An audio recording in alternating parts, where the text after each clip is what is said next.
उससे पहले आप मेरे चैनल को सब्सक्राइब कर देना और वीडियो पसंद आए तो लाइक कर देना, क्योंकि काफी सारे लोगों ने मेरे चैनल को सब्सक्राइब नहीं किया है, तो प्लीज सब्सक्राइब कर देना। कहानी की स्टार्टिंग में हम हमारे मेन लीड मिस्टर फू को देखते हैं, जो कि डेट पर गया था बिल्कुल नॉर्मल कपड़ों में, क्योंकि वो फू ग्रुप का सीईओ है और वो जानबूझकर अपनी आइडेंटिटी छुपा रहा है।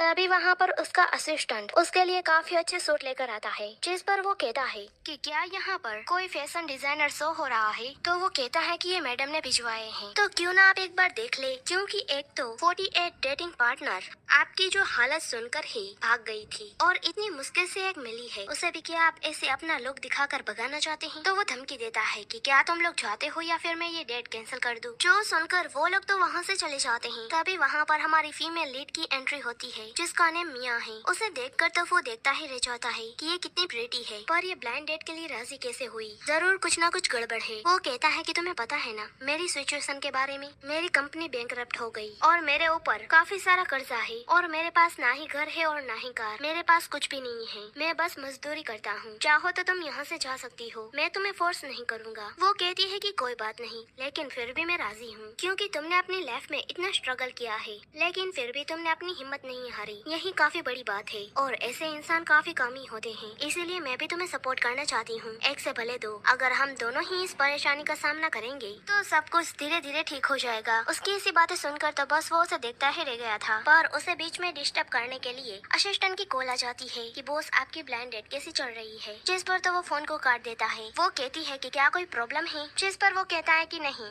बस मुझे अर्जेंटली काम पर जाना है। वो उसे सॉरी करती है कि सॉरी मैं तुम्हारे काम के बीच में आई, तो मुझे बताओ कि तुम किस जगह पर काम करते हो, मैं तुम्हें वहाँ तक छोड़ देती हूँ। ये कहकर वो आगे आगे जाने लगती है और पीछे से उसका पैर टकरा जाता है। वो तुरंत अपने असिस्टेंट को कॉल करता है। वो उसे कहता है कि मुझे नजदीक में कंस्ट्रक्शन साइट ढूंढो। फिर वो उसे अपनी काम की जगह पर छोड़ देती है। वहाँ पर तो वो भी खड़े खड़े सोच रहा था कि करना क्या है, क्योंकि उसे थोड़ी ना ये सारा काम आता था। फिर भी वो अंदर चला जाता है। फिर दोपहर को जब वो बाहर आता है तो उसकी हालत खराब हो गई थी, जहाँ पर मिया उसके लिए टिफिन लेकर आती है। वो कहती है कि तुम थक गए होगे, चलो खाना खा लो। वो लोग एक बेंच पर बैठते हैं और वो खाना खाने लगता है, क्योंकि उसे सच में काफी भूख लगी थी। वो कहती है कि हम भी बाकियों की तरह लाइफ जी सकते हैं, हम साथ मिलकर बाहर जा सकते हैं और मैं तुम्हारे लिए खाना बनाऊंगी बिल्कुल एक वाइफ की तरह। ऐसे ही हम अपनी फैमिली स्टार्ट कर सकते हैं। जिस पर वो शौक यहाँ पर तो वो उसकी पीठ पीछे हाथ चलाने लगती है और कहती है कि तुम ठीक हो ना। जिस पर वो तो उसे देखता ही रह जाता है और कहता है कि ठीक है चलो हम वेडिंग कर लेते हैं। जिसके बाद दोनों ही वेडिंग सर्टिफिकेट निकाल लेते हैं। वो कहती है कि मुझे अभी भी यकीन नहीं हो रहा कि मैंने वेडिंग कर ली है। जिस पर वो कहता है कि तुम चिंता मत करो, मैं तुम्हें कभी रिग्रेट नहीं करने दूंगा। जिस पर वो कहती है कि किसने कहा कि मुझे रिग्रेट होगा, चलो हम घर चलते हैं। जो सुनकर तो वो शौक, वो फौरन से असिस्टेंट को छोटा सा घर ढूंढने का ऑर्डर देता है, लेकिन वो छोटा घर किसी महल से कम नहीं था। जिसे देखकर तो वो सोचता है कि शायद से मैंने किसी गलत आदमी को काम पर रख दिया है। मैंने उसे छोटा सा घर ढूंढने को कहा था, पर ये तो काफी बड़ा है, बिल्कुल महल जितना। यहाँ पर तो मैं कहती है कि ये घर तो काफी ज्यादा बड़ा है, तो क्या ये तुम्हारा घर है? लेकिन तुमने तो कहा था ना कि तुम्हारी कंपनी तो बैंकरप्ट हो गई है। जिस पर वो कहता है कि मैंने ये किराए पर लिया है। तो वो कहती है कि यहाँ पर किराए पर रहना पागलपन से कम नहीं है, क्योंकि इसका रेंट काफी ज्यादा होगा और हमें इस टाइम पर पैसों की बचत करनी चाहिए, क्योंकि इतनी तुम्हारी सैलरी भी नहीं होगी जितना तुम इसका रेंट देते हो। वो कहता है कि मेरे पास कुछ बचे कुछ पैसे हैं। वो कहती है कि चलो हम यहाँ से चलते हैं, तुम इस घर को आज ही खाली कर देना। ये कहकर उसे वहाँ से ले जाने लगती है, पर तभी उसे रास्ते में उसकी सिस्टर यानरू मिलती है, जो कहती है कि तुम यहाँ पर क्या कर रही हो? क्या फिर से तुम मेरे बॉयफ्रेंड को छीनना चाहती हो, जिसका नेम पेंग है और वो फू ग्रुप में ही काम करता है। जिस पर मिया कहती है कि क्या तुम अंधी हो, मैं ऑलरेडी मैरिड हूँ, इसीलिए तुम ऐसा सोचना बंद कर दो। तो वो कहती है कि क्या तुम सच में इस लूजर से वेडिंग कर ली है, जिसकी कंपनी बैंकरप्ट हो गई है? क्या तुम अपने एक्स बॉयफ्रेंड को भुलाने के चक्कर में गलती कर दी इससे वेडिंग करके? वो कहती है कि मुझे कोई भी रिग्रेट नहीं है, क्योंकि मेरा हस्बैंड काफी हार्ड वर्किंग है और काफी काइंड हार्टेड है। तो वो कहती है कि मेरे बॉयफ्रेंड ने तो न्यू विला बाय किया है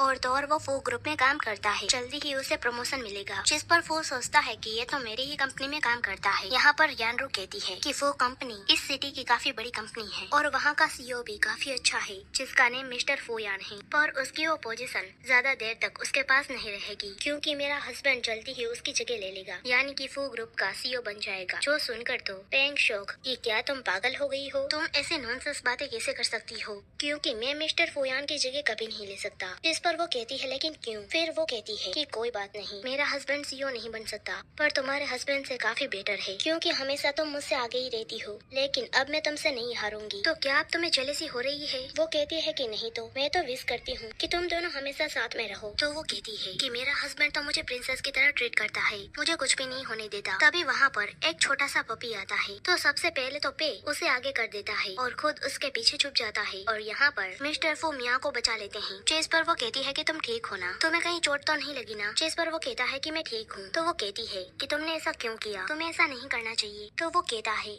कि मैंने तुम्हें प्रॉमिस करा था कि तुम्हें कभी रिग्रेट नहीं होगा, क्योंकि तुम मेरी वाइफ हो और तुम्हें प्रोटेक्ट करना मेरा काम है। जो देखकर तो यहाँ पर यानरू को गुस्सा आ गया था और वो पे पर गुस्सा करती है कि आखिर तुमने मुझे आगे क्यों किया। तो वो डरपोक कहता है कि अगर मुझे चोट लग जाती तो काम पर कौन जाएगा, ऊपर से तुम्हें मेरा ख्याल भी रखना पड़ेगा। तो उसे भी उसकी बात सही लगती है और वो उन लोगों से कहता है कि हाँ मेरा हस्बैंड सही कह रहा है, क्योंकि वो तुम्हारे हस्बैंड जितना फ्री तो नहीं है ना, क्योंकि उसे काफी काम होते हैं, क्योंकि मेरा हस्बैंड तो काफी पावरफुल है और तुम्हारा हस्बैंड बिल्कुल यूजलेस है। तुम उसे छोड़ दो, अगर चाहो तो तुम मेरी नौकरानी बन सकती हो, लेकिन तुम्हें उसके लिए घुटने पर बैठकर मुझसे रिक्वेस्ट करना होगा। जिस पर तो फू गुस्से से उसे कुछ बोलने वाला था तो मिया उसे कहती है कि तुम इसके मुंह मत लगो, चलो हम घर चलते हैं। तो पीछे से वो उस पर चिल्लाती है चलो हम भी घर चलते हैं, और फिर कहती है कि मिया इस लाइफ में तो हमेशा मैं तुमसे आगे रहूंगी। दूसरी तरफ वो किसी को कॉल करता है कि जब हम वहाँ पर पहुँचे तब तुम उस ग्रीन हाउस का काफी कम रेट बताना और कहना कि इसका घर मालिक अब्रॉड चला गया है और मेरी आइडेंटिटी उसके सामने रिवील मत करना। अगर कोई भी मिस्टेक हुई तो इस बार अपना रिजाइन लेटर तैयार रखना। दूसरी तरफ वो भी अपनी तरफ से एक अच्छा सा घर ढूंढने की कोशिश कर रही थी और कह रही थी कि वो जगह काफी साफ सुथरी होनी चाहिए ताकि मेरा हस्बैंड वहाँ पर कंफर्टेबल हो सके। जो सब वो भी सुन रहा था। जब वो पीछे मुड़ती है तो वो डर जाती है। वो उसे कहता है कि तुम काफी अच्छी हो, मेरी कितनी फिक्र करती हो, पर तुम चिंता मत करो, मुझे एक ऐसी जगह पता है जो तुम कह रही थी वैसे ही है। तो वो कहती है कि ठीक है हम चलते हैं। फिर वो उसे वहीं घर पर ले जाता है, जिसे देखकर तो वो काफी खुश हो गई थी कि $100 में ये जगह काफी बड़ी है। जिस पर वो कहता है कि अगर ये तुम्हें इतना ही पसंद है तो हम बाद में इसे बाय कर लेंगे। वो कहती है कि मुझे इसकी फिक्र नहीं है, क्योंकि हम दोनों एक दूसरे से प्यार करते हैं, तो मुझे कोई भी घर चलेगा, बस वहाँ पर तुम मेरे साथ होने चाहिए। वैसे भी अब मुझे काम पर जाना है तो तुम मेरा वेट करना, मैं आकर तुम्हारे लिए डिनर बना दूंगी। दूसरी तरफ वो लोग एक होटल में बैठे हुए थे जहाँ पर मिया भी काम करती है। वो जब वहाँ पर पहुँचती है तो मैनेजर उसे डांटता है कि तुम इतना लेट कैसे हो गई, जिस पर वो सॉरी करके अपने काम पर लग जाती है। दूसरी तरफ यानरू ने उसे देख लिया था, वो समझ जाती है कि वो यहाँ पर ही काम करती है। वो पे को कहती है कि वेडिंग की डेट मैं डिसाइड करूंगी। फिर वो अपने डैड को कॉल करती है और कहती है कि डैड हमने आज ही वेडिंग करने का प्लान किया है और हम होटल क्रेस में वेडिंग कर रहे हैं, तो आप चाहो तो सभी रिश्तेदारों को कॉल कर सकते हैं। और जहाँ तक रही बात मेरी सिस्टर की, उसे तो मैं पर्सनली इनवाइट करूंगी। दूसरी तरफ वो फू को कॉल करके कहती है कि अनी आज मुझे एक ब्राइड की सर्वेंट का काम मिला है, जिसके बदले मुझे $100 मिलेंगे। तभी वहाँ पर मैनेजर आकर कहता है कि जल्दी से उन लोगों को जाकर खाना सर्व करो। पर नेक्स्ट सीन में सभी गेस्ट यानरू की तारीफ कर रहे थे, क्योंकि उसने इतनी बड़ी होटल में अपनी वेडिंग की प्लानिंग की थी। और तो और ये प्रॉपर्टी पर्सनली मिस्टर फू की है, जो काफी बड़ी बात है क्योंकि ये हमेशा बंद रहती है। पर जब उन्हें पता चला कि हमारी वेडिंग होने वाली है तो उन लोगों ने सारी प्रिपरेशन कर दी। जिस पर वो कहते हैं कि मिस्टर फू तो सिटी के काफी रिच पसंद है, देखना मिस्टर पे भी जल्दी ही फू ग्रुप के मैनेजर बन जाएंगे। ये केक परचेस करते हैं। फिर पे साइड पर चला जाता है और यहाँ पर गेस्ट कहते हैं कि तुम्हारी सिस्टर कहाँ पर है। जिस पर वो कहती है कि वो मेरी वेडिंग में आए ना, ऐसा हो ही नहीं सकता। तो वो लोग कहते हैं कि हमने उसे काफी सालों से नहीं देखा, पता नहीं वो क्या काम करती होगी। तभी वहाँ पर मिया खाना लेकर आ जाती है, जिसे देखकर सभी लोग शौक कि क्या तुम एक टॉपर होकर सर्वेंट का काम कर रही हो। यहाँ पर तो यानरू उसका मजाक बनाने लगती है। तो मिया कहती है कि तुम्हें पता था कि मैं यहाँ पर काम करती हूँ, इसीलिए तुमने मुझे वेडिंग पर इनवाइट नहीं किया ताकि मैं तुम्हारी सर्वेंट बनी रहूं। वो कहती है पर ऐसे तो तुम अपना काम भी कर सकती हो और हमारी वेडिंग में भी शामिल हो सकती हो, मैंने सही किया ना। पर वो तो खाना देकर वहाँ से जाने लगती है। तो वो कहती है कि तुम अपना काम पूरा करो, सभी को ड्रिंक सर्व करो। तो वो सभी को ड्रिंक सर्व करने लगती है। यहाँ पर एक लेडी कहती है कि हमने सुना है कि तुम्हारी वेडिंग हो गई है, तो क्या तुम अपने हस्बैंड से हमें नहीं मिलवाओगी। तो यानरू कहती है कि इसका हस्बैंड एक लेबर है। जो सुनकर तो सभी लोग हंसने लगते हैं और कहते हैं कि तुमने इतने छोटे आदमी से वेडिंग कर ली, वैसे दोनों की जोड़ी परफेक्ट है, एक सर्वेंट है और दूसरी लेबर। तभी यहाँ पर यानरू उसे ड्रिंक करने को कहती है, पर वो मना करती है। तो वो कहती है कि क्या तुम मेरा ऑर्डर नहीं मानोगी, तुम मेरी सर्वेंट हो। तभी कुछ लोग उसे पकड़ लेते हैं। यहाँ पर यानरू कहती है कि मैं तुम्हें जो कहूँ वो तुम्हें करना होगा। वो कहती है कि मैं तुम्हें अब तक इसलिए सह रही हूँ क्योंकि तुम मेरी कस्टमर हो और तुम्हें सर्व करना मेरा काम है, ना कि मैं तुमसे डरती हूँ। लेकिन अब बहुत हो गया, मैं इस जॉब से ही रिजाइन दे रही हूँ। ये कहकर जाने लगती है तो यानरू उसे रोक कर कहती है कि वहीं पर ही रुक जाओ, अगर तुम ये काम छोड़ दोगी तो तुम्हारे हस्बैंड का कर्जा कौन चुकाएगा? फिर मैं उन कर्जदारों को कॉल करके कहूंगी कि वो तुम्हारे हस्बैंड के हाथ पैर तोड़ दे, फिर तुम दोनों ही क्या कर लोगे? इसीलिए तुम सोच लो, अगर तुम ये ड्रिंक करके मुझे खुश कर देती हो तो शायद से मैं तुम लोगों को छोड़ दूं। जिस पर तो वो मान जाती है।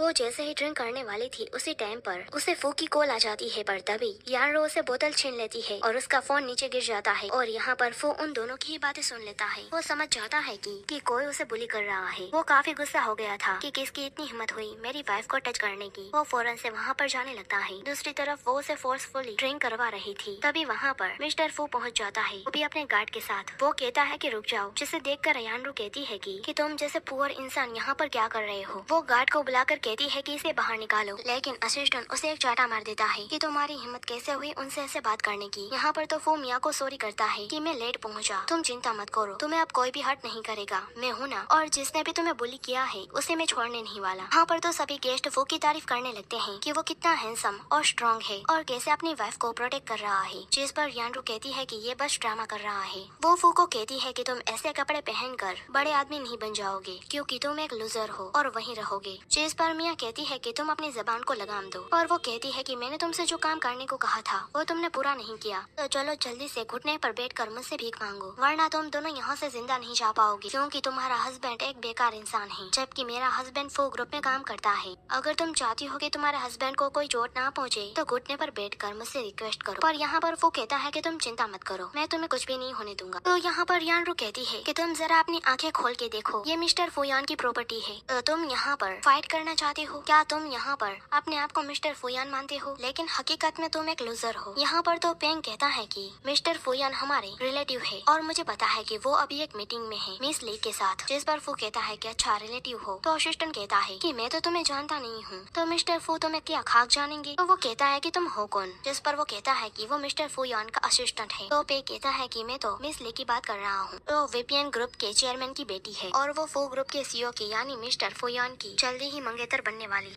तो अगर तुम लोग मिस्टर फुयान की इंसल्ट करोगे तो वो मिस्टर यान का अपमान होगा। जिस पर फू कहता है कि तुम मिस्टर यान से मिलने के लायक भी नहीं हो। यहाँ पर तो मिया उसे कहती है कि हमें यहाँ से चलना चाहिए, पर यहाँ पर यानरू कहती है कि आ गई ना अकल ठिकाने पर, तो तुम लोगों को अपनी लिमिट क्रॉस नहीं करनी चाहिए। अभी घुटने पर बैठकर हमसे माफी मांगो। यहाँ पर तो पे कहता है कि मैंने मिस ली को पहले ही मैसेज कर दिया है, वो यहाँ पर आती होगी, फिर देखना वो तुम्हारा क्या हाल करती है। जिस पर फू कहता है कि मैं भी देखना चाहता हूँ कि वो मेरा क्या बिगाड़ लेती है। तो वो कहता है कि अभी तक तुम उनसे जानते नहीं हो, वो काफी बड़े लोग हैं। तो मिया कहती है कि हमें कुछ भी गलत नहीं किया है, तो हम क्यों डरे? तो यानरू कहती है कि तुम लोगों की गलती ये है कि तुम्हारे हस्बैंड ने हमारी बात नहीं मानी, तो इसलिए अब तुम लोगों को ये भुगतना पड़ेगा। तो वो कहता है कि मैं भी देखना चाहता हूँ कि जब उन लोगों को पता चलेगा कि तुम मिस्टर फू का नेम यूज कर रहे हो तो वो तुम्हारे साथ क्या करेगी। इस पर यानरू कहती है कि तुम लोगों का बहुत हो गया। वो गार्ड को बुलाने लगती है कि इन्हें बाहर निकालो, पर मिया कहती है कि मेरे हस्बैंड को टच मत करना। तो यानरू कहती है कि ठीक है, फिर इन दोनों के हाथ पैर तोड़ दो। तभी वहाँ पर मिस ली आ जाती है, जो आकर पे को कहती है कि फर्स्ट तुम्हारा प्रमोशन हो गया है, सेकेंड तुम्हारी वेडिंग के लिए बधाई हो, और थर्ड मेरे डैड ने अपना कॉन्ट्रैक्ट कुछ टाइम तक और बढ़ा दिया है, जो तुम्हारा वेडिंग गिफ्ट है। जो सुनकर तो वो उन्हें थैंक्स करता है। तो यहाँ पर मिस्टर फू कहता है कि अच्छा तुम हो मिस्टर फुयान की मंगेतर, तो क्यों ना तुम उसे कॉल कर यहाँ पर बुला लो। यहाँ पर तो मिस ली ने अभी तक मिस्टर फू को नहीं देखा था, इसलिए वो कहती है कि अच्छा अगर मैंने उसे बताया तो वो तुम्हें सिटी से बाहर फेंक देगा, फिर तुम्हें कहीं काम नहीं मिलेगा। जो सुनकर पे कहता है कि तुमने सुना ना, अगर तुमने मिस ली को नाराज किया तो तुम्हें कचरा उठाने का भी काम नहीं मिलेगा। और यहाँ पर यानरू कहती है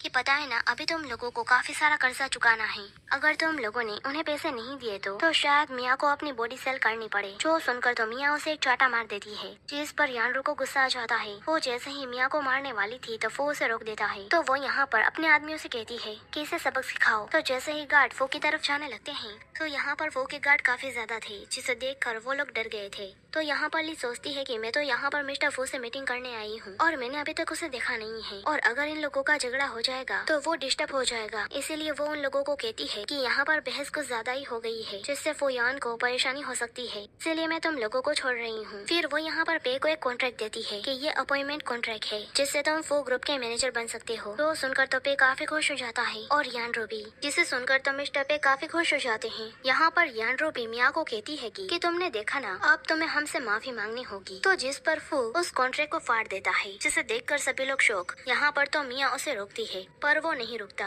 और कहता है कि मेरा ऑर्डर है, तुम जहाँ पर काम कर रहे हो वहाँ से तुम्हें निकाल दिया गया है, और मेरा ऑर्डर है कि तुम जहाँ पर काम करते हो वहाँ से तुम्हें निकाल दिया गया है। जिस पर पे गुस्से से कहता है कि तुमने ये क्या किया। तो वो कहता है कि जो कूड़ा था उसे कचरे में ही डाला है, और वैसे भी ये कॉन्ट्रैक्ट मैंने बनाया था और मैं ही इसे कैंसिल कर रहा हूँ। जिस पर ली कहती है कि तुम्हारी हिम्मत कैसे हुई अपने आप को मिस्टर फुयान कहने की। यहाँ पर मिया कहती है कि तुमने ये क्या किया। वो कहता है कि तुम टेंशन मत लो, मैं हूँ ना। तभी ली कहती है कि मैंने अपने डैड को कॉल कर लिया है, वो यहाँ पर आते ही होंगे। जिस पर वो कहता है कि मैं भी देखता हूँ वो मेरे साथ क्या करते हैं। दूसरी तरफ मिस्टर यान काफी गुस्से में वहाँ पर आ जाते हैं कि वो बेरुपया कौन है जो मिस्टर फुयान का ड्रामा कर रहा है, मैं उसे छोड़ने नहीं वाला। अगर ये बात असली मिस्टर फुयान को पता चल गई तो हम गए काम से। दूसरी तरफ वो लोग फू को सुना रहे थे, तभी वहाँ पर मिस्टर यान आ जाते हैं जो कहते हैं कि कौन है वो इंसान जो फुयान बनकर बैठा है। तो फू कहता है कि मिस्टर यान तुम्हारा वेट तो काफी बढ़ गया है। उसे देखकर तो उसकी बोलती बंद हो जाती है। तो यहाँ पर असिस्टेंट कहता है कि आपकी बेटी कह रही है कि वो मिस्टर फुयान की मंगेतर है, तो क्या ये सच है?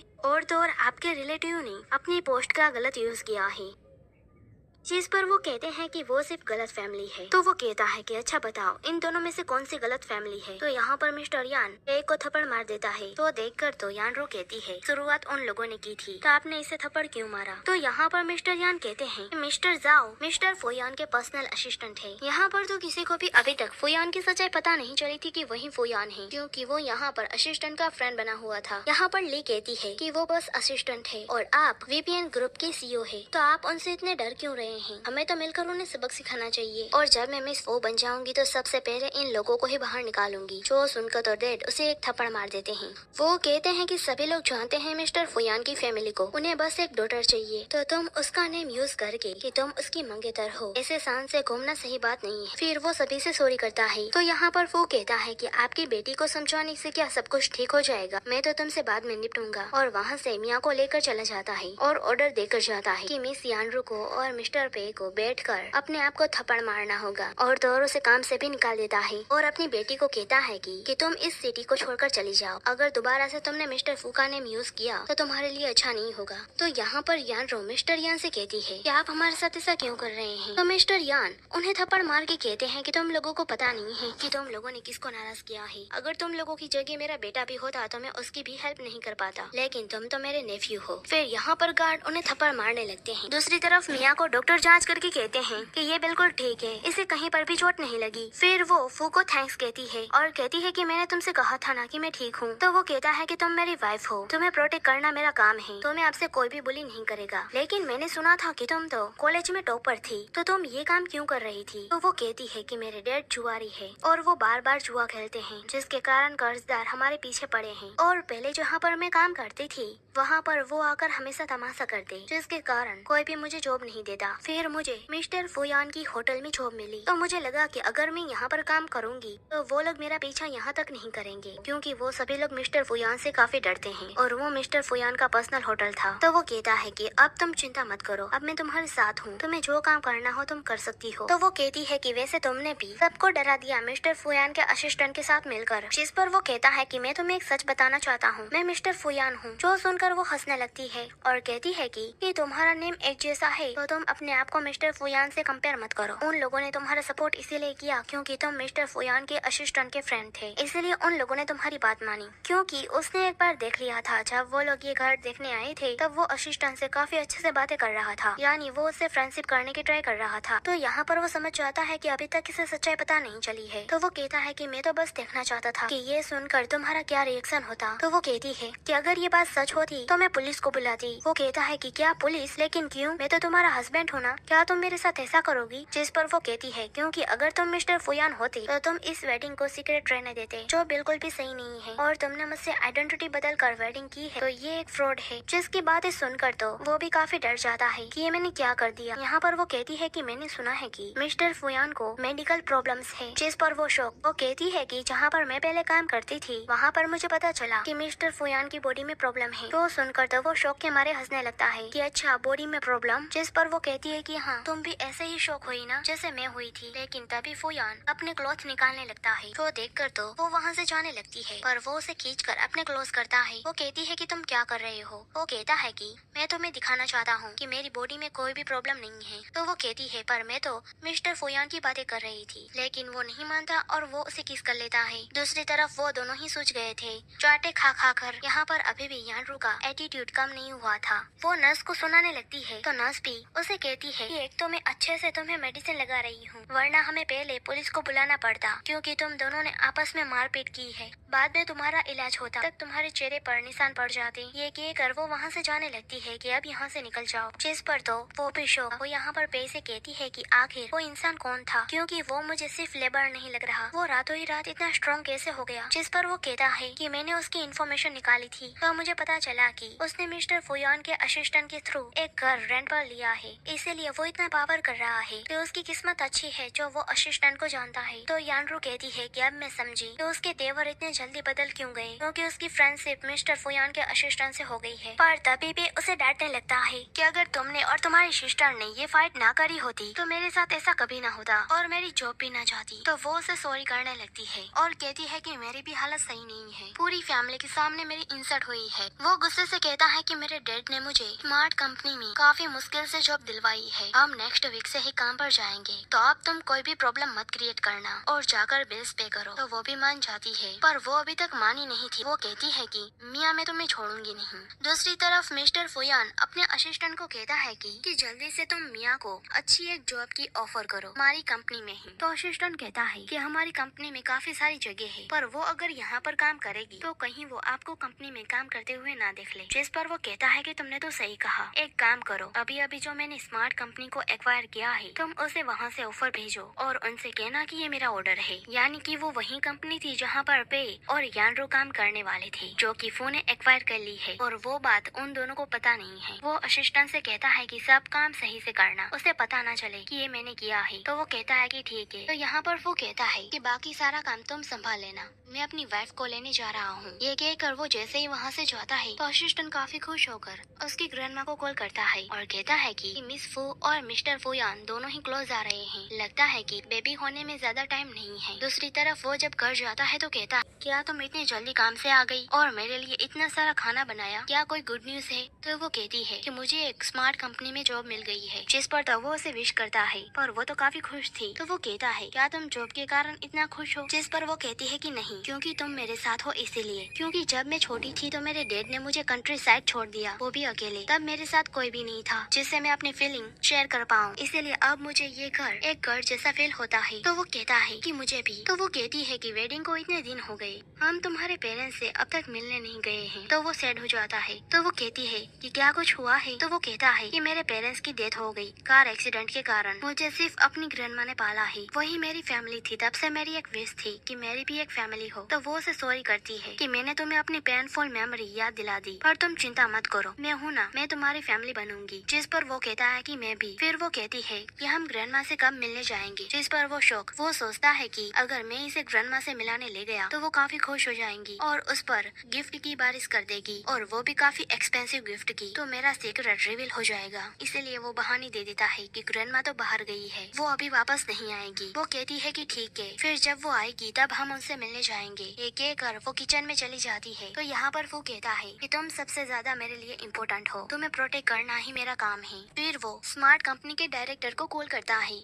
और कहता है कि मुझे अपनी एक वाइफ को गिफ्ट देना है, तो तुम मेरे लिए एक अच्छी सी डिजाइन रेडी करो। फिर नेक्स्ट सीन में वो उसे कंपनी छोड़ देता है और कहता है कि तुम जल्दी घर आना। वहाँ पर मिस्टर जांग भी थे, जो कि वही डायरेक्टर थे। वो कहते हैं कि आप खुद मुझसे मिलने क्यों आए, आप कहते तो मैं आ जाता। जो सुनकर वो मियाँ के सामने कहता है कि ये मेरे कस्टमर है और मैं उनका ड्राइवर हूँ, तो अब मैं चलता हूँ काम पर। ये कहकर उसे साइड पर ले जाकर उसे समझाता है तो उसके सामने मुझे बॉस कभी मत कहना। दूसरी तरफ मियाँ की मुलाकात यानरू से हो जाती है। वो कहती है कि तुम यहाँ पर क्या कर रही हो। ओह हाँ, तुम यहाँ पर शायद से मेड की जॉब करती होगी, है ना। तभी तभी वो उसके हाथ में कंपनी का एमसेस कार्ड देख लेती है और कहती है कि ये तुम्हारे पास क्या कर रहा है, क्योंकि तुम जैसे मेड के पास ये होना नहीं चाहिए, ये सिर्फ यहाँ के एम्प्लॉयज के लिए है। तो वो कहती है कि हाँ क्यों नहीं, मैं यहाँ पर काम करती हूँ। जो सुनकर वो शौक कि ऐसा नहीं हो सकता, पर तभी वो अपना आईडी कार्ड दिखाती है और अपना कंपनी का कार्ड लेकर वहाँ से अंदर चली जाती है, जिस पर वो काफी गुस्सा हो गई थी। फिर नेक्स्ट सीन में कंपनी का मैनेजर यानरू का प्रोजेक्ट देखकर तो कहता है कि तुम्हारी डिजाइन कुछ खास नहीं है, इसीलिए इस न्यू प्रोजेक्ट को मिया हैंडल करेगी और वो भी मेरे साथ फू ग्रुप चलेगी। जो सुनकर तो यानरू शौक, वो सोचती है कि ऐसा नहीं हो सकता, अगर वो फू ग्रुप में जाएगी तो वहाँ पर मिस्टर फुयान से मिलकर कहीं वो उसे इम्प्रेस ना कर दे,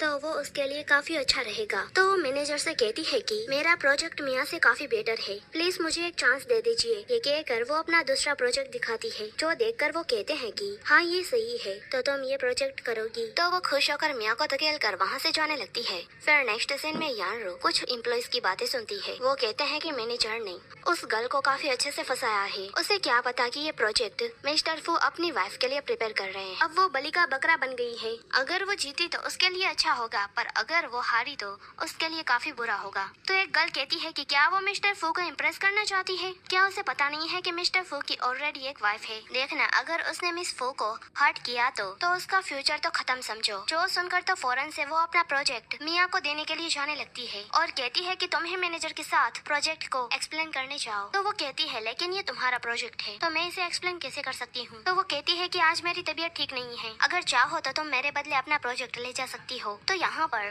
मैं उसे कहती है कि तुम काफी गैर जिम्मेदार हो। तो वो कहती है कि अगर तुम ये काम नहीं करोगी तो मैं तुम्हें जॉब से निकाल दूंगी। फिर नेक्स्ट सीन में मैनेजर काफी गुस्सा हो रहे थे कि लास्ट मोमेंट में उसने मुझे अकेला छोड़ दिया, पर तुम सब कुछ अच्छे से हैंडल कर लेना। लेकिन वो खुद ज्यादा इतनी नर्वस थी, इसीलिए वो फू को मैसेज करती है कि आज मुझे अपना प्रोजेक्ट सभी को दिखाना है और उसे एक्सप्लेन करना है, लेकिन मैं काफी नर्वस हूँ। दूसरी तरफ हमें पता चलता है कि फू जो गिफ्ट मिया को देना चाहता था, उसी गिफ्ट की डिजाइन मिया रेडी कर रही थी। यहाँ पर डायरेक्टर कहता है कि डिजाइन रेडी हो गई है, जिस पर वो थैंक्स कहता है। तो वो लोग कहते हैं कि आप अपनी वाइफ से कितना प्यार करते हैं, पता नहीं था कि एक गर्ल आपका दिल जीत लेगी, और अगर आप उसे इतना अच्छा गिफ्ट देंगे तो आप भी उसका दिल जीत लेंगे, क्योंकि हमने डिजाइन काफी अच्छे से रेडी की है। जो सुनकर तो फू कहता है तो मुझे तो अपने फू ग्रुप के सारे प्रोजेक्ट आपको ही देने होंगे। जो सुनकर तो डायरेक्टर काफी खुश हो जाता है। तभी फू मिया को कॉल करने लगता है, जिसकी आवाज नजदीक से ही आ रही थी, क्योंकि वो लोग बाहर ही खड़े थे उसके ऑफिस के। वो सोचता है कि इसकी रिंग तो बिल्कुल मेरी वाइफ जैसी है।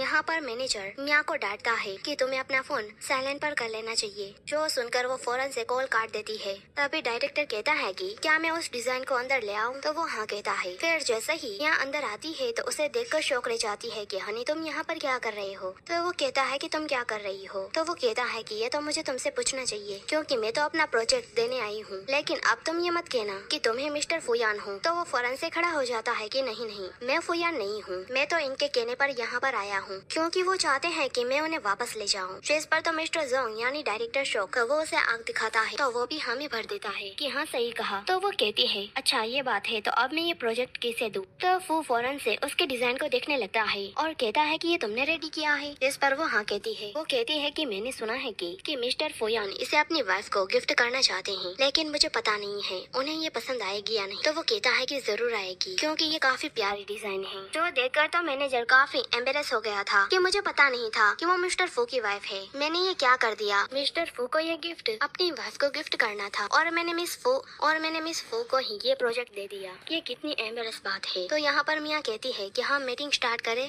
जिसे देखकर तो फू कहता है कि मेरे ख्याल से लंच का टाइम हो गया है। तो मिस्टर जांग कहता है कि हाँ सही कहा, हमें काम से पहले खाना खा लेना चाहिए। तो वो कहती है कि थैंक यू डायरेक्टर। फिर यहाँ पर फू अपनी वाइफ को लेकर वहाँ से चला जाता है। यहाँ पर डायरेक्टर सोचता है कि अगर ये सच में उसकी वाइफ है तो मुझे उन्हें खुश कर देना चाहिए। वो यान इम्प्रेस हो जाएगी तो मुझे प्रमोशन मिल सकता है। फिर नेक्स्ट सीन में यानरू सोचती है कि उसने अपना काम कंप्लीट कर लिया, भले ही मिस्टर फू ने उसे छोड़ दिया हो, पर मैं उसे नहीं छोड़ूंगी। ये कहकर वो जानबूझकर उसके न्यू प्रोजेक्ट पर कॉफी गिरा देती है। वो उसे सॉरी करती है और कहती है कि ये तो तुम्हें आज ही सबमिट करना है ना, पर मैंने ये जानबूझकर किया। तो वो कहती है लेकिन तुम ऐसा क्यों कर रही हो। तो वो कहती है कि तुम्हें पता है मेरे हस्बैंड के अंकल यहीं पर ही काम करते हैं और यहाँ के डायरेक्टर है, तो मैं तुम्हारे साथ जो चाहूँ वो कर सकती हूँ। तो यहाँ पर वो कहती है कि तुम अपनी पावर का गलत यूज करती हो, लेकिन वो नहीं मानती और वो उसे सुनाने लगती है। तभी वहाँ पर मिस्टर जांग आ जाता है, क्योंकि वही डायरेक्टर था और वो उसका अंकल था। वो फौरन से यान रू को चाटा मार देता है, क्योंकि उसे तो पता था कि मिया कौन है। वो तो उसे जॉब से ही निकाल देता है। तो वो कहती है कि आप मुझे जॉब से क्यों निकाल रहे हैं? तो वो कहते हैं कि तुम अभी भी मुझसे ये पूछने की कोशिश कर रही हो। वो गार्ड को ऑर्डर देता है कि इसे बाहर निकालो और तभी वहाँ पर पे आ जाता है, जो कहता है कि यहाँ पर क्या हो रहा है। तो अंकल उसे भी उसके साथ जाने को कहता है और कहता है कि अपनी वाइफ से ही पूछना कि उसने क्या किया है। फिर मिस्टर जांग मिया से सॉरी करते हैं उन लोगों की तरफ से और कहते हैं कि ऐसा दोबारा नहीं होगा। फिर नेक्स्ट सीन में डैड यानरू को चाटा मारते हैं कि मैंने काफी रिक्वेस्ट की थी, तब जाकर तुम लोगों को ये जॉब मिली थी, लेकिन फिर भी तुमने मिया को परेशान किया। तुम लोगों को पता है कि उसकी फिक्र कौन करता है? तो यहाँ पर यानरू कहती है कि कौन है वो इंसान जिससे आप लोग इतना डर रहे हैं और उसकी साइड ले रहे हैं। तो डैड कहते हैं कि मुझे मिस्टर जाओ ने बताया कि वो मिस्टर फुयान के रिलेटिव है, तो हमें उसका फायदा उठाना चाहिए, क्योंकि तुम उसकी सिस्टर हो। तुम हमेशा उससे बुली ही करती हो, तुम लोग काफी बदकिस्मत हो। यहाँ पर तो क्या कहता है कि क्या डैड हमें किसी और कंपनी में काम नहीं मिल सकता? तो डैड कहते हैं कि मिस्टर लू रिजाइन देने वाले हैं, तो मैंने तुम्हारी सिफारिश की है,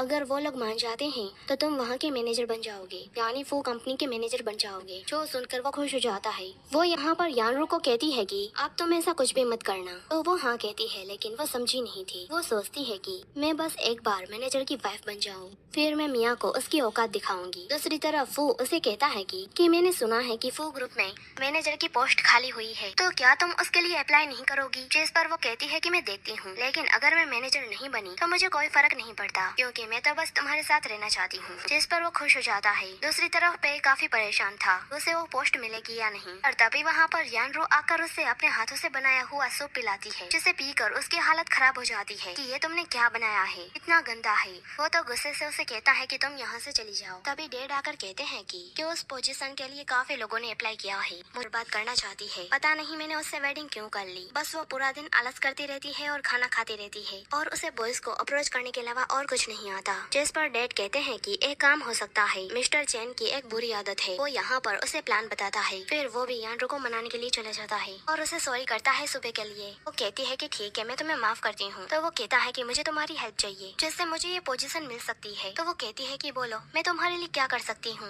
वो कहता है कि बस तुम्हें ये गिफ्ट लेकर मिस्टर चैन के पास जाना है और उन्हें मेरे लिए रिक्वेस्ट करो। वो कहती है कि बस इतना सा काम, अभी मैं जाती हूँ। और उसके जाते ही वो कहता है कि एक बार मुझे जॉब मिल जाए, सबसे पहले मैं उसे ही छोड़ूंगा। फिर नेक्स्ट सीन में वो मिस्टर चैन को थैंक्स कह रहा था, क्योंकि उसे जॉब मिल गई थी। पर तभी वहाँ पर भागती हुई गुस्से में यानरू पहुँचती है। वो पे को कहती है कि तुम कितने घटिया इंसान हो, तुमने अपने फायदे के लिए अपनी वाइफ को सेल कर दिया। तो वो उसे समझाता है कि इसमें इतनी बड़ी क्या बात है, तुम मेरी वाइफ हो तो तुम मेरे लिए इतना नहीं कर सकती, ये मेरे फ्यूचर का सवाल है। तो वो कहती है कि ये कोई छोटी बात नहीं है, तुम्हें पता है कि वो ओल्ड मैन काफी घटिया था। तो वो कहता है कि देखो, एक बार मैं मैनेजर बन गया तो मैं तुम्हें रानी बनाकर रखूंगा, पर तुम्हें बस एक और काम करना है। जिस पर वो गुस्सा हो जाती है कि अब मैं तुम्हारे लिए कोई भी काम नहीं करूंगी। तो वो उसे लालच देता है कि अगर मैं मैनेजर बन गया तो सबसे पहले उस मिया को कंपनी से बाहर निकालूंगा और उसे काफी हर्ट करूंगा, ये मेरा प्रॉमिस है। जिस पर वो भी मान जाती है कि ठीक है, अपना वादा याद रखना। फिर नेक्स्ट सीन में जब मिया मीटिंग में जा रही थी, पर जानबूझकर एक गर्ल उस पर कॉफी गिरा देती है, जिसके कारण उसकी ड्रेस गंदी हो जाती है। तो वो गर्ल उसे सॉरी करती है और कहती है कि मेरे पास एक न्यू ड्रेस है।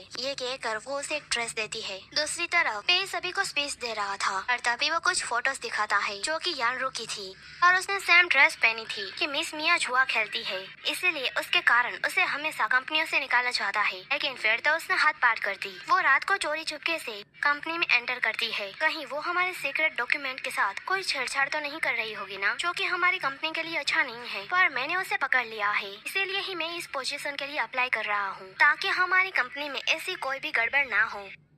तो जिस पर सभी बिजनेसमैन मिया की बुराइयां करने लगते हैं और यहाँ पर पे की तारीफें करते हैं, जो सब कुछ यानरू और मिया देख रही थी। वो कहती है कि तुमने ये सब कुछ मुझे फंसाने के लिए किया है ना, तुम सभी लोग मिले हुए हो, है ना। जिस पर वो कहती है पर तुमने भी तो मेरी रेपुटेशन खराब की थी, तो बस मैं वही कर रही हूँ। तो वो कहती है कि मैं अभी सबको जाकर सच बताती हूँ, पर वो उसे रोक कर कहती है जरा अपनी ड्रेस को देखो, तुम्हें लगता है कि वो तुम्हारी बात मानेंगे। तो वो कहती है कि तुम ये सब कुछ क्यों कर रही हो, जबकि मैं तुम्हारी सिस्टर हूँ। तो वो कहती है कि तुम तुम सिटी साइड गर्ल हो जो मेरी बराबरी कभी नहीं कर पाएगी और मेरा हस्बैंड जल्दी ही इस कंपनी का मैनेजर बन जाएगा, फिर तुम हमारे सामने कुछ भी नहीं होगी। और ये तो कुछ भी नहीं है, आगे देखो। ये कहकर वो देखने को कहती है जहाँ पर पे कहता है कि इसका हस्बैंड भी एक बार मिस्टर फुयान बनने का ड्रामा कर रहा था ताकि वो लोगों को ठग सके, पर हमारी कंपनी ने उन लोगों को पकड़ लिया है और उन्हें वो कंपनी की जितनी भी कंपनियां हैं वहाँ पर उन्हें काम नहीं मिलेगा। जिस पर तो सभी क्लैपिंग करने लगते हैं कि ये तो काफी अच्छी बात है। और वो कहती है कि अब पता चला ना कि तुम और तुम्हारा हस्बैंड किसी भी लायक नहीं हो। तो वो कहती है कि मैं मिस्टर फुयान से मिलूंगी और उन्हें सच बताऊंगी। जिस पर वो कहती है कि तुम्हें जो करना हो कर लो, हमारे पास प्रूफ है। दूसरी तरफ वो सभी लोगों को एक कॉन्ट्रैक्ट दिखाता है। वो कहता है कि अगर आप लोग मेरी बात से एग्री करते हैं तो आप लोगों को इस पर सिग्नेचर करना है। पर तभी वहाँ पर मिस्टर फू आ जाता है। तो यहाँ पर पे कहता है कि ये तो वही धोखेबाज है जो मिस्टर फुयान बनने की एक्टिंग कर रहा था, इसे गिरफ्तार कर लो। पर सभी लोग तो खड़े होकर उन्हें ग्रेट करने लगते हैं और कहते हैं कि मिस्टर फुयान आप यहाँ पर। जिस पर वो शौक कि क्या ये मिस्टर फुयान है। तभी असिस्टेंट असली फोटोज दिखाते हैं जिसमें यानरू की फोटोज थी। यहाँ पर वो कहता है कि तुम मैनेजर बनने के लिए तुमने इतना बड़ा प्लान बनाया और मेरी वाइफ को फंसाया, पर मैं सीईओ हूँ तो उसके नाते मैं तुम्हें इस कंपनी से निकालता हूँ और तुम्हें ब्लैक लिस्ट में डाल देता हूँ। जिस पर तो वो सॉरी करने लगता है कि मुझसे गलती हो गई है और वो गार्ड को कहता है कि इन्हें बाहर निकालो। तो वो सब देखकर तो यानरू और मियाँ भी शौक रह गए थे कि उसने मुझसे झूठ बोला। दूसरी तरफ असिस्टेंट कहता है कि अच्छा हुआ कि मिस यहाँ पर नहीं है, अगर उन्हें आपकी सच्चाई पता चल जाती तो वो काफी सैड हो जाती। तो वो कहता है कि तुम सबको ऑर्डर दे दो कि वो अपना मुंह बंद रखे ताकि वो हट ना हो। असिस्टेंट की चाहते ही वो जैसे ही पीछे मुड़ता है तो वहाँ पर मियाँ खड़ी हुई थी जो कहती है कि तुम यहाँ पर क्या कर रही हो। तो वो उसे झूठ बोलने लगता है कि मैं तो तुम्हें लेने आया हूँ, पर वो कहती है कि अब तो बस करो झूठ बोलना मिस्टर फुयान। जिस पर वो कहता है मैं तुम्हें समझाता हूँ। तो वो कहती है कि तुम मुझे क्या समझाओगे और तो और तुमने मुझसे अपनी आइडेंटिटी क्यों छुपाई थी और झूठ बोलकर मुझसे वेडिंग क्यों की थी। क्या तुम्हें शर्म आ रही थी कि मैं गरीब हूँ इसलिए कहीं तुम्हारे पैसे हड़प ना लूं। जिस पर वो उसे हकर के कहता है कि ऐसा नहीं है, मैं कसम खाता हूँ मैंने ऐसा कुछ भी नहीं सोचा। लेकिन वो रोने लगती है और तभी उसे चक्कर आने लगते हैं। जिस पर वो कहता है कि तुम ठीक हो, पर वो तो वहाँ से चली जाती है तो वो भी उसके पीछे जाने लगता है। दूसरी तरफ वो काफी सैड थी कि मेरी लाइफ में कोई भी अच्छा इंसान क्यों नहीं है। वो काफी टेंशन में थी जिसके कारण उसकी बॉडी से ब्लड निकलने लगता है। तो वो फौरन से उसे हॉस्पिटल ले जाता है। तब उसे होश आता है तो डॉक्टर बताता है कि मिस फू प्रेग्नेंट है पर उनका मिसकैरेज होते होते रह गया है तो उन्हें रेस्ट की ज्यादा जरूरत है। तो वो कहता है कि आप कुछ भी करिए पर बेबी को कुछ भी नहीं होना चाहिए। फिर वो मियाँ से कहता है कि प्लीज मुझे माफ कर दो, मैं प्रॉमिस करता हूँ ऐसा झूठ कभी नहीं बोलूंगा और मैंने ये झूठ इसीलिए बोला क्योंकि मेरा एक रीजन है। तो वो कहती है कि मुझे थोड़ा टाइम चाहिए। तो वो कहता है कि ठीक है। फिर यानरू भी उन लोगों का पीछा करते हुए हॉस्पिटल पहुँच गई थी। वहाँ पर वो डॉक्टर्स की बातें सुनती है कि मिस फू प्रेग्नेंट है और उसे काफी ज्यादा केयर की जरूरत है। जो सुनकर वो शौक कि उन लोगों की हिम्मत कैसे हुई क्योंकि मेरे अलावा और कोई भी सीईओ की वाइफ नहीं हो सकी। पर अब मैं हार नहीं मानूंगी और मिस्टर फू को अपना बनाकर रहूंगी। वो किसी को कॉल करती है। यहाँ पर वो एक प्लान बनाने लगती है। दूसरी तरफ मिस्टर फू की ग्रैंडमा मियाँ से मिलने आती है। वो उसे देखकर काफी खुश हो जाती है। यहाँ पर तो फू कहता है कि ग्रैंडमा आप यहाँ पर। तो वो कहती है कि मैं अपनी प्यारी डॉटर से मिलने आई हूँ, देखो तो ये कितनी कमजोर हो गई है, क्या बदमाश तुम इसका ध्यान नहीं रखती। फिर वो कहती है कि मैंने सुना है कि तुम लोगों के बीच में गलत फैमिलियाँ हो गई है। तो वो दोनों ही उन्हें सारी बात बताते हैं। तो यहाँ पर ग्रैंडमा मियाँ को समझाती है कि उसका झूठ बोलने का कोई भी इरादा नहीं था और उसने पहले जितनी भी गर्ल्स को डेट किया था वो उसके पीछे पैसों के लिए ही पड़ी थी और तो और उन लोगों ने फू को चीट भी किया था, इसीलिए उसने ये पुअर होने का ड्रामा किया। इसके अलावा और कोई रीजन नहीं है। यहाँ पर वो भी कहता है कि हाँ मैं प्रॉमिस करता हूँ मैं तुमसे झूठ कभी नहीं बोलूंगा। जिस पर वो कहती है कि ठीक है मैं ग्रैंडमा की खातिर तुम्हें एक चांस देती हूँ। जो सुनकर वो काफी खुश हो जाते हैं। पर तभी उसके पेट में पेन होने लगता है तो ग्रैंडमा कहती है कि ये काफी कमजोर है, इसका ख्याल रखो। जिस पर तो मैंग स्माइल करती है। पर तभी उसे अपनी डेट की कॉल आती है।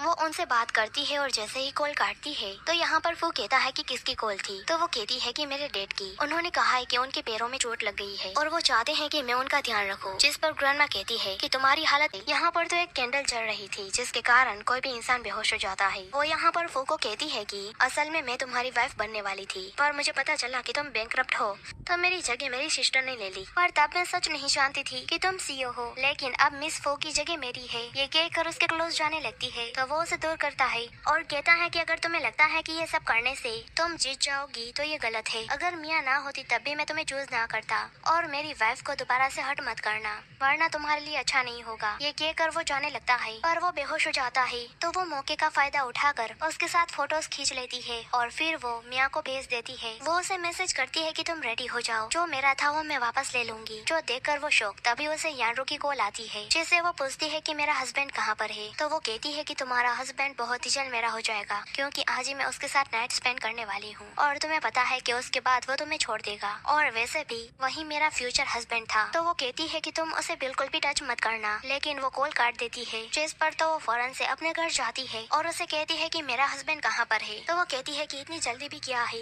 वैसे तुम्हें उसकी आइडेंटिटी असली पता थी ना, तुमने मुझसे जानबूझकर ये छुपाया। तो वो कहती है कि तुम मानो या ना मानो, मुझे इसके बारे में कुछ भी पता नहीं था। तो वो कहती है कि तुम अपना ड्रामा बंद करो, क्योंकि तुम तो अभी तक काफी आराम से रही हो और तुम्हारी वजह से मेरी लाइफ बर्बाद हो गई है, इसीलिए अब मैं तुम्हें नहीं छोड़ूंगी। ये कहकर उसे अंदर धकेलती है और कहती है कि तुम पैसे वेडिंग कर लो, क्योंकि मिस फो की जगह तो मेरी है, इसीलिए तुम डिवोर्स पेपर पर सिग्नेचर कर दो, वरना तुम्हारा बच्चा जिंदा नहीं बचेगा। पर वो तो फो की तरफ देखने लगती है। तो वो कहती है कि तुम्हें अभी भी लगता है कि वो तुम्हें बचाएगा। वो खुद बेचारा बेहोश पड़ा हुआ है, लेकिन मियाँ उसे समझाती है कि तुम जिद मत करो, मैं सब कुछ भूल जाऊंगी, इसीलिए इसे तुम यहीं पर ही रोक दो। पर वो नहीं मानती कि तुम्हारे कारण ऑलरेडी मैं बर्बाद हो चुकी हूँ। तुम्हें पता है कि पे को मैनेजर बनाने के लिए मुझे अपनी बॉडी सेल करनी पड़ी, जो कि तुम्हारा काम था, जो सब कुछ मैंने झेला है। तो यहाँ पर तो मियाँ चुपके से पुलिस को कॉल करने लगती है, जो वो देख लेती है। वो फोन को गुस्से से छीनकर उसे तोड़ देती है और उसे धकेल देती है और कहती है कि तुम्हें यहाँ पर बचाने कोई भी नहीं आएगा। वो जैसे ही उसे नाइफ मारने वाली थी, पर वहाँ पर पे आकर उसे रोक देता है। वो कहता है कि तुम ये क्या कर रही हो, पर यहाँ पर तो मियाँ नाइफ देकर बेहोश हो जाती है। यहाँ पर तो रुएन कहती है कि मैं अपनी सिस्टर के साथ खेल खेल रही हूँ। तो वो कहता है कि मैंने तुम्हें प्रॉमिस किया था कि मैं तुम्हारी हेल्प करूंगा, बताओ तुम्हारा क्या प्लान है। तो वो कहती है कि मिस्टर फोयान उसे काफी प्यार करते हैं, तो तुम इसका फायदा उठाओ, इससे तुम उसे ब्लैकमेल कर सकते हो और इससे तुम मैनेजर तो क्या बल्कि बोर्ड डायरेक्टर बन सकते हो। तो वो कहता है कि अगर मैंने उसे टच किया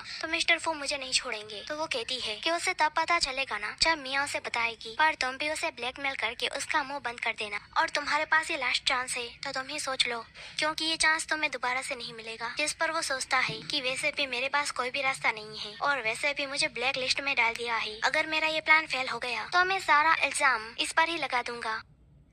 फिर वो सोचती है कि अगर फो ने अपनी वाइफ को किसी और के साथ देख लिया तो उसके लिए वो काफी बुरा होगा। दूसरी तरफ वो उसे बेड पर सुला देता है, तभी उसे होश आ जाता है। वो कहती है कि तुम यहाँ पर क्या कर रहे हो और यानरू कहाँ पर है। तो वो कहता है कि मैं भी उससे वेडिंग करके पछता रहा हूँ। तो वो कहती है कि मुझे तुम लोगों के पर्सनल मैटर में कोई भी इंटरेस्ट नहीं है, मुझे तो बस अपने हस्बैंड को बचाना है। पर वो उसे रोककर कहता है कि तुम यहाँ से नहीं जा सकती, उस दिन वो तुम्हारी जगह ना होती तो आज तुम मेरी वाइफ होती। ये कहकर उसके क्लोज जाने लगता है। तो वो कहती है कि तुम क्या कर रहे हो। तो वो कहता है कि तुम्हारे हस्बैंड ने मुझे बर्बाद कर दिया है और तुम उसकी वाइफ हो, तो तुम्हें इसका कंपनसेशन करना होगा। जिस पर वो कहती है कि क्या यारो ने तुम्हें रिश्वत दी है, मैं तुम्हें डबल पैसे दूंगी, मुझे जाने दो। तो वो कहता है कि अगर मैंने तुम्हें छोड़ दिया तो मिस्टर फो मुझे नहीं छोड़ेंगे। ये कहकर उसके साथ जबरदस्ती करने लगते हैं और वो उसके सिर पर एक चीज मार देती है और वहाँ से भागने लगती है। पर तभी यारो सामने आकर उसे रोक लेती है। फिर दोनों ही उसे पकड़ लेते हैं और वो अपने आप को छुड़ाने की काफी ट्राई करती है, पर तभी वहाँ पर फू पहुँच जाता है, जो पे को किक मार के उससे दूर करता है और फिर अपने कोट से उसे कवर करता है और उसे हक कर लेता है। यहाँ पर तो यानरू शॉक कि ये इतनी जल्दी होश में कैसे आ गया। यहाँ पर तो फू से कहता है कि सॉरी, मैं तुम्हें प्रोटेक्ट नहीं कर पाया। वो कहती है कि इसमें तुम्हारी कोई गलती नहीं है। तो यहाँ पर यानरू कहती है कि ये मेरा हस्बैंड है, इसे छोड़ दो। जो सुनकर तो पे कहता है कि तुमने तो मुझे मैनेजर बनाने का प्रॉमिस किया था ना,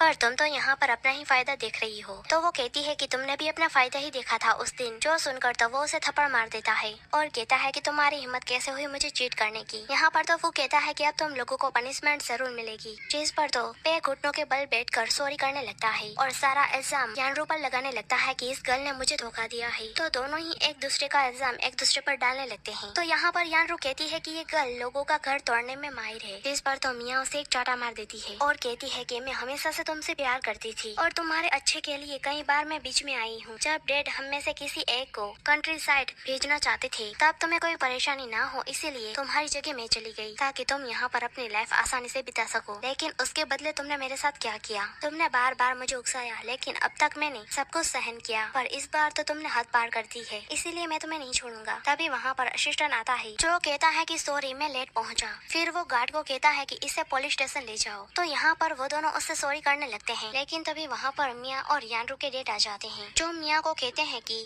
वो तुम्हारी सिस्टर है, तो तुम उसके साथ ऐसा कैसे कर सकते हो? तो वो कहती है कि डेड आप भी इसमें शामिल थे ना, आपने जानबूझकर मुझे कॉल किया था ताकि मैं यहाँ पर आ जाऊँ। तो डेड कहते हैं कि मुझे माफ कर दो, ये सारा काम मुझे यानरू ने करने को कहा था, इसके बदले वो मेरे सारे कर्जे पे कर देगी, लेकिन हम एक फैमिली है तो हमें माफ कर दो। तो यहाँ पर यानरू कहती है कि डेड आपकी गलती है, आपने मेरी जगह उसकी वेडिंग उससे करा दी। तो वो कहते हैं कि क्या तुम भूल गई, ये प्लान भी तुम्हारा ही था, क्योंकि तब तुमने कहा था कि वो बैंकरप्ट है, इसीलिए उसकी जगह मिया उससे वेडिंग कर ले। तो यहाँ पर मिया कहती है कि आप लोगों ने जो भी काम किया है उनकी आपको पनिशमेंट मिलेगी, आप लोगों को मैं सिटी से बाहर भेज दूंगी। फिर वो लोग वहाँ से चले जाते हैं। यहाँ पर तो यानरू ने एक और प्लान बनाया था। दूसरी तरफ वो लोग हॉस्पिटल में थे जहाँ पर वो उसका चेकअप करवाता है। तो यहाँ पर वो कहती है कि मुझे तुमसे नेक्स्ट वीक वेडिंग करनी है, जिस पर वो कहता है कि इतनी जल्दी, तुम्हारी हालत अभी ठीक नहीं है। पर वो नहीं मानती, तो वो कहता है कि ठीक है, मैं जल्दी ही कंपनी का काम करके तुम्हारे पास आता हूँ। ये कहकर उसे घर छोड़ देता है। वो उसे कहता है कि तुम रेस्ट करना। फिर उसके जाने के बाद उसे टेंशन होने लगती है। तभी उसे यानरू की बातें याद आती है कि मैं उसे नहीं छोड़ूंगी, क्योंकि उसे एक ड्रीम आया था जहाँ पर एक बड़ा सा ब्लास्ट होता है जिसमें फू भी मर जाता है। तो याद करके वो फौरन से फू को कॉल करने लगती है। वो कहती है कि तुम वापस आ जाओ। तो वो कहता है पर क्यों? वो कहती है कि मैं तुम्हें नहीं समझा सकती, बस तुम जल्दी से वापस आ जाओ। तो वो असिस्टेंट को कहता है कि कार घुमा दो, लेकिन असिस्टेंट कहता है कि हमें इस कॉन्ट्रैक्ट पर सिग्नेचर कराना होगा जो हमारी कंपनी के लिए काफी अच्छा होगा, बस थोड़ी ही दूर है। तो वो भी मान जाता है, पर मिया सही टाइम पर वहाँ पर पहुँच जाती है जहाँ पर वो ब्लास्ट होगा। वो देखती है कि एक बच्चा एक बटन को प्रेस करने वाला था, जो देखकर वो फौरन से उसके पास जाकर उसे रोक लेती है और वहाँ से फू की कार गुजरती है। यहाँ पर तो यानरू शॉक कि ये कैसे हुआ, बम आखिर विस्फोट क्यों नहीं हुआ। फिर नेक्स्ट सीन में वो लोग घर पर थे जहाँ पर ग्रैंडमा मिया को गिफ्ट देती है, वो भी कई सारे, जिसमें से एक रिंग भी थी जो कि डायमंड की थी। यहाँ पर तो ग्रैंडमा कहती है कि मैंने तुम्हारे लिए वेडिंग ड्रेस भी प्रिपेयर किया है, क्योंकि कल ही तुम्हारी वेडिंग है। जो सुनकर तो वो दोनों काफी खुश हो जाते हैं। फिर नेक्स्ट सीन में यहाँ पर दो गर्ल्स उसे रेडी कर रही थी,